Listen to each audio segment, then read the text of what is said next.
அன்னை மரியாளின் அன்பு பக்தர்களே, அன்னை மரியாளை பற்றி பேசும் போதெல்லாம் ஆழ் மனதில் இன்பம்தான் நமக்கு பிறக்கிறது. ஆனால் பிற சபையினர் கூறுவது இதுதான்: நாங்கள் திரு விவிலியத்தை முழுமையாக படித்துவிட்டோம், அதனால் கடவுள் ஒருவரே போதும், ஆண்டவர் இயேசு கிறிஸ்து போதும், எங்களுக்கு புனிதர்கள் வேண்டாம், அன்னை மரியாள் வேண்டாம் என்று கூறுவார்கள்.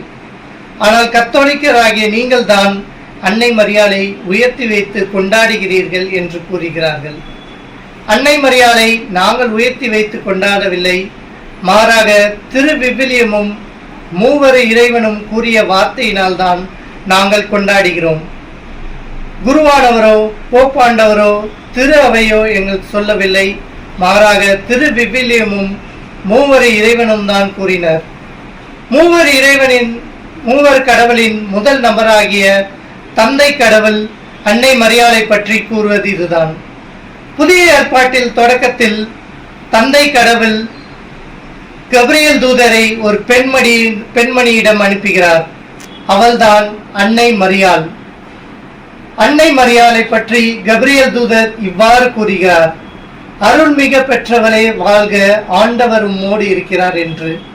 பொதுவாக வான தூதர்கள் தாமாக எதையும் பேச மாட்டார்கள், மாறாக கடவுளிடம் கேட்டதை மட்டுமே சொல்வார்கள். அதனால்தான் அவர்கள் angels, the messengers of God என்று அழைக்கப்படுகிறார்கள். அது சொன்னது கபிரியல் தூதர் அல்ல, மாறாக தந்தை கடவுள்தான்.